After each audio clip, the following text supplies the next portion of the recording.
In the labyrinth of British cinema and theater, a singular talent emerged, weaving a tapestry of characters that transcended the ordinary. From the enigmatic detective who danced on the edge of brilliance to the brilliant mind behind an unsung hero, he has left an indelible mark on the landscape of storytelling. This is a man that transformed from one thing to another. He can be very physical and very direct, but he can also be very intellectual. With piercing eyes that mirror the intensity of his characters and a voice that resonates with gravitas, his performances have been hailed as captivating and transformative. He has a very heroic quality to him. He's kind of your everyman in a way. From the footlights of British theater to the multiverse of madness, let's take a close-up on Benedict Cumberbatch. Benedict Cumberbatch was born on July 19, 1976 in London, England. His parents are both actors, Timothy Carlton and Wanda Bentham. It's very interesting that neither of them chose the name Cumberbatch for their stage name. I guess they thought it was too cumbersome, literally. But Benedict thought it would work for him, and it has. Benedict's parents weren't wealthy, but they worked very hard and really hustled so that Benedict could go to private boarding schools starting from the age of 8. Benedict attended Bramblety School before joining Harrow School. Whilst at Harrow, he had an art scholarship and painted large oil canvases, and also played rugby. It was at Harrow that Cumberbatch first delved into acting, becoming a member of the Radigan Society, the school's dramatic arts club. As a teenager, Benedict attended the esteemed Harrow boarding school, and it was an all-boys school, so when he started to get into acting, they had to play the guy parts and the girl parts. In fact, Benedict's first stage role was in Shakespeare's A Midsummer Night's Dream, and he played a female role, Titania, Queen of the Fairies, and he crushed it. Benedict's first leading stage role was also female. He played Eliza Doolittle in the play Pygmalion. Everyone loved that performance. In fact, the acting teacher there later said that Benedict was the best schoolboy actor he had ever worked with. After graduating, Benedict took a gap year. He went to India and volunteered as an English teacher at a Tibetan monastery. He said he wanted to open his eyes after living such a privileged, sheltered life and really broaden his horizons. Following his gap year, Benedict resumed his academic pursuits. Despite parental advice steering him away from an acting career, he briefly explored law studies. However, he ultimately pursued his passion and studied drama at the University of Manchester and obtained his master's degree in acting at the London Academy of Music and Dramatic Art. He started building his stage career and appeared in various theater productions at the Regent's Park Open Air, Almeida, Royal Court and Royal National Theatres, gradually establishing himself as a talented stage actor. In addition, he made his television debuts with guest roles on television and landed his first main part as the title role in the 2004 BBC TV movie Hawking, which earned him his first BAFTA nomination for Best Actor. From there, his acting career took off and the gates of British cinema swung wide open for Benedict. Engaging enthusiastically in both miniseries and feature films, he ascended to local stardom, particularly excelling in roles that showcased his versatility. This diverse array of roles and talent positioned him as a sole contender to play the iconic and brilliant detective Sherlock Holmes in the BBC series Sherlock, alongside Martin Freeman as Dr. Watson. Running from 2010 to 2017, the series earned him 3 BAFTA nominations and 1 Golden Globe nomination, and catapulted him to international praise and fame. Though Benedict had been working for years, it was the 2010 series Sherlock that really put him on the map. That's when people were like, oh wait, who is this guy? He went on to win an Emmy Award for Best Actor in a miniseries. The character's intriguing charm paired with Cumberbatch's unique vibe and standout performance just clicked with audiences, turning him into a sex symbol and an all-around heartthrob. Benedict has got the brains and the wit to know how to play, as we know from his great Sherlock Holmes, a really arrogant so-and-so who you kind of want to see brought down a peg or two, and he does it absolutely brilliantly. He does it brilliantly in Sherlock. Lots of good-looking actors develop rabid followings, but Benedict Cumberbatch's fandom is next level. He's always being called like the sexiest this or the sexiest that. One outlet called him the thinking woman's crumpet. Benedict has become a master at playing down his looks and his sex appeal, because he's always asked about it. And in one interview, he said that he never thought of his looks as particularly attractive. He said he thinks his face is something between an otter and something that people find vaguely attractive. The success of Sherlock opened doors for Benedict Cumberbatch, leading to opportunities in high-profile film projects and collaborations with acclaimed directors. In 2011, he got a supporting role in the Oscar-nominated film Tinker Tailor Soldier Spy, a spy thriller with Gary Oldman, Colin Firth, and Tom Hardy. Benedict Cumberbatch had a very long and successful career before we started seeing him in movies, but very noteworthy was 2011 when we saw Benedict Cumberbatch in Tinker Tailor Soldier Spy. The character was a spy, inherently having something to hide because of his job, but the character was also a homosexual and he couldn't tell anyone. So Benedict Cumberbatch brings that kind of nuance to a role where this guy has something to hide in every aspect of his life, and it's really dragging him down. So to prepare for the role, Benedict Cumberbatch went to Morocco. He said that his character had spent a lot of time there, and he wandered around, mostly at night, doing stuff that spies do. So kind of wandering around the corner and just wondering, like, is this going to be his last night? That kind of context and that kind of preparation really made his role noteworthy in that movie. That same year, he got a supporting role in Steven Spielberg's Oscar-nominated drama War Horse, in which he played an officer of the British Army. You can always kind of tell when an actor has really captured the imagination of audiences, even earlier in their movie careers, when they work with Steven Spielberg. And so Benedict Cumberbatch joined the cast of War Horse as Jamie, and that was when American audiences were most notably like, oh my God, wait a minute, who is this guy? His name is long, but his talent seems endless. In addition to his screen career, Benedict continued his stage work and appeared at the Royal National Theatre in the play Frankenstein, directed by Danny Boyle. They did something really interesting. He and his co-star Johnny Lee Miller would switch roles every night. So one night they would play Dr. Frankenstein, the next night they would play the Frankenstein monster. The gamble paid off, and Benedict ended up winning what's called the Triple Crown of London Theatre. He won the Evening Standard Award, the Olivier Award, and the Critics' Circle Award.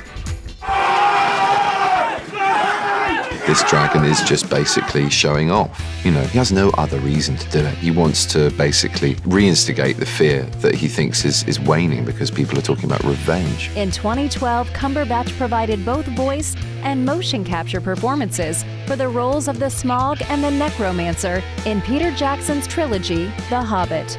Benedict Cumberbatch was presented with a very particular kind of challenge when he was cast as Smaug in the Hobbit movies. And this was a dragon that was guarding all his gold with all he's got, and he's mixing things up with these little tiny hobbits, and Benedict Cumberbatch was great. This was a performance capture role, and he was amazing, and he made the best of it, joining in on a whole bunch of jokes, like being the voice of Smaug on the Stephen Colbert Show, and he put his whole heart and soul into promoting these movies because he had an amazing part in it, and he really knocked it out of the park. And if you hadn't known Benedict Cumberbatch's name before the Hobbit movies, you definitely knew them afterwards. And none can stop me. Things are going great in Benedict Cumberbatch's career, and he's steadily on the ascent when Star Trek comes a-callin'. And they actually say, as the legend has it, that he got cast, but nobody would tell him who as. So he was like, cool, I'm gonna be in the movie. As someone? And of course it was Khan. It was very speedy, almost overnight. I got a call on the 24th saying they are considering you to play the baddie in the next Star Trek film. And I went, what, as in the J.J. Abrams franchise? And I went, yeah. I went, oh, nice. Can I see a script? No. Can I see something? No. Who am I playing? We can't tell you. Benedict Cumberbatch's talent is so otherworldly to begin with that, of course, Star Trek is the perfect place to cast him. And he managed to play a role with Khan that already was lodged in pop culture. When they finally told Benedict Cumberbatch what role he had won in the Star Trek movie, they did it by apparently sending just like a production assistant with a script handcuffed to them so he could look at it and just see who he was in the movie. Benedict Cumberbatch said that he wanted to play Khan as sort of a Joker meets Hannibal Lecter with a Jack Torrance chaser, and he turned Khan into something new, and that's not an easy feat. Benedict went at it like a scalpel. His performance is so precise. That same year in 2013, Benedict starred in Steve McQueen's Oscar-winning historical drama, 12 Years a Slave.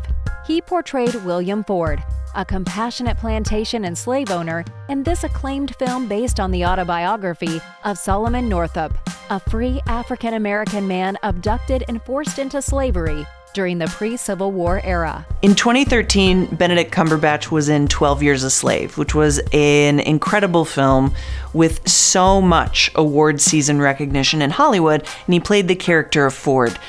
Ford was by far one of the least contemptible white characters in that film, and Benedict Cumberbatch managed to bring an interesting balance of compassion but also villainy to that role. The most agonizing moment for Ford is the fact that he legitimately hands the rights to him over to Beats in order to pay off his debt.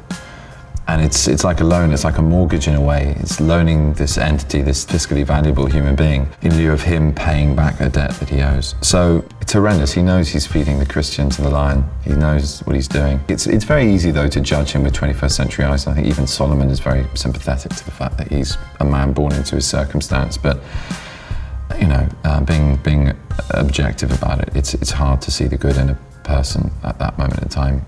His next project, The Fifth Estate, was less successful at the box office, but his performance was praised, showcasing his ability to transform into real people. Next, Benedict played the role of little Charles Aiken in the film August, Osage County, directed by John Wells. The movie features an ensemble cast in a family drama set in Oklahoma.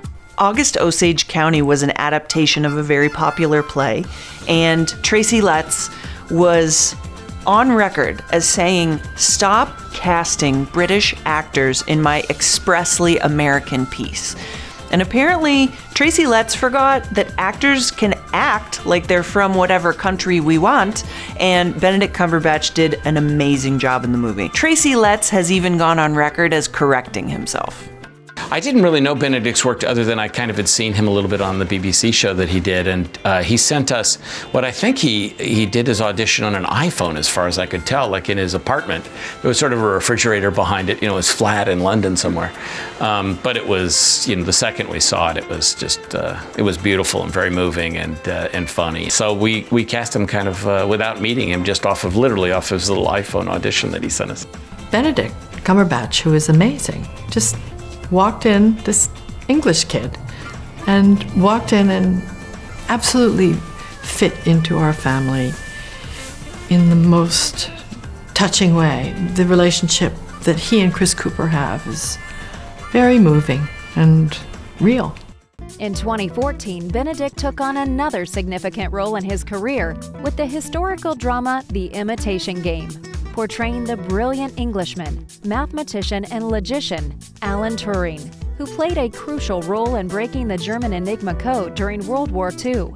Benedict received widespread critical acclaim for his performance, and this role earned him an Oscar nomination for Best Actor. When I read it, I was first of all amused, inspired by a brilliant bit of script writing that introduced a character who was difficult, interesting, quirky, funny, intelligent, but utterly unapologetic, utterly lacking in any vanity. It wasn't as if he was being set up to be liked, and that's a huge appeal to me. The role of the codebreaker Alan Turing in the movie The Imitation Game was one of those parts that really got under Benedict's skin. He said near the end of shooting he just had a breakdown and started crying.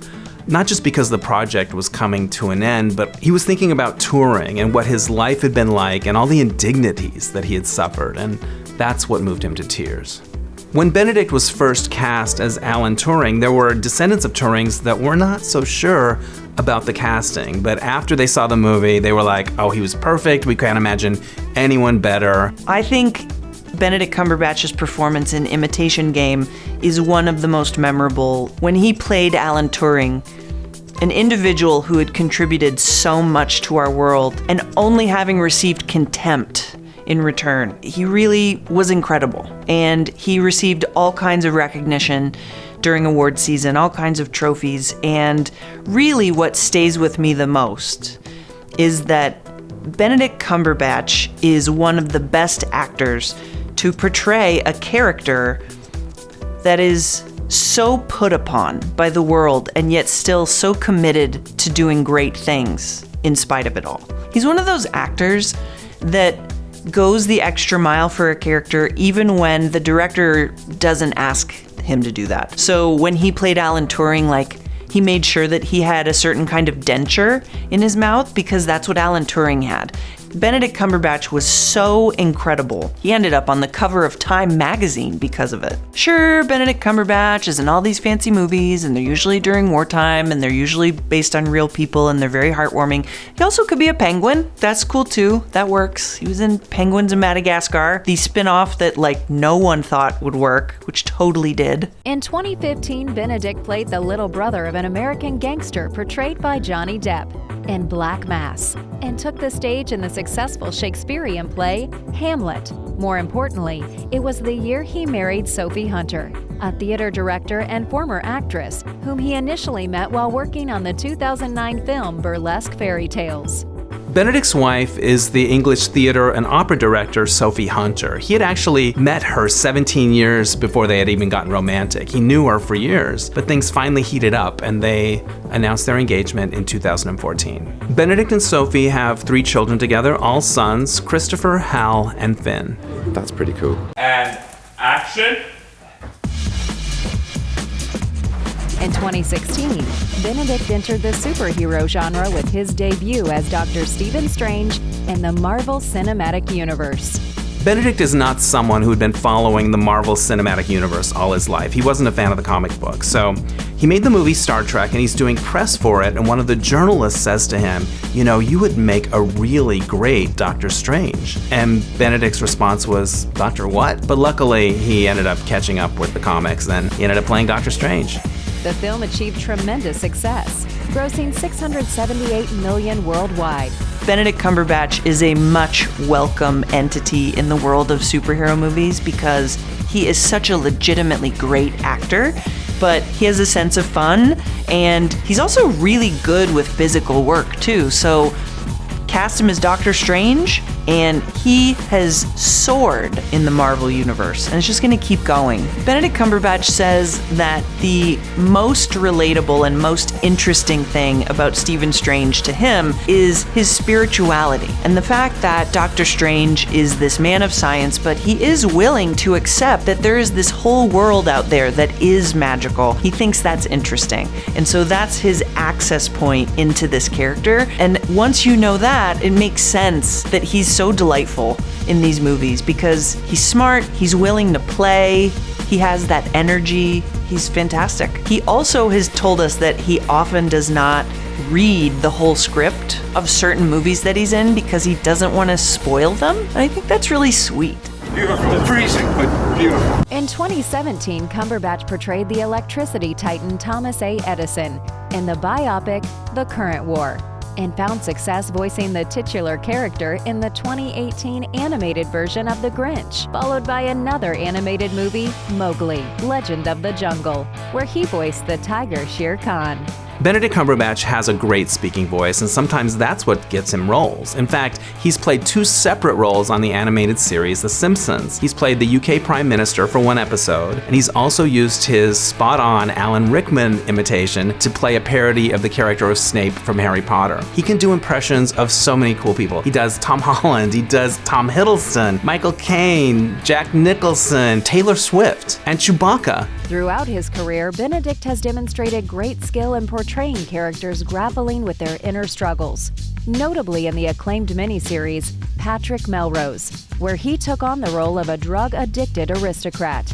Delving into themes of addiction, family dynamics, and personal redemption, the series earned him Golden Globe and Emmy Awards nominations, as well as a BAFTA award. He also served as a producer for the series. In 2013, Benedict partnered with his good friend Adam Ackland, and they launched the production company Sunny March Limited. They started out with smaller films, short films, things like that, but they've really grown. They've gone on to make films like The Courier and The Mauritanian. Amazing.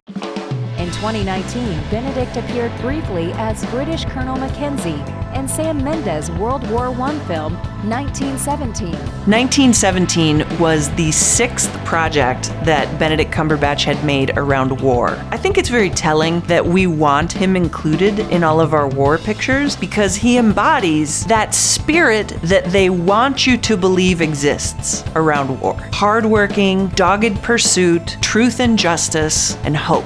And Benedict Cumberbatch has all of that. He makes you be on whoever side he's on, basically. Like, you're just immediately like, oh yeah, that's the guy that I want to model myself after. Next, he produced and starred in The Courier, portraying a spy during the Cold War, and the legal drama The Mauritanian, where he played the role of a military prosecutor in the compelling true story of Mohamedou Ould Salahi, who was held without charge at Guantanamo Bay detention camp after the September 11th attacks.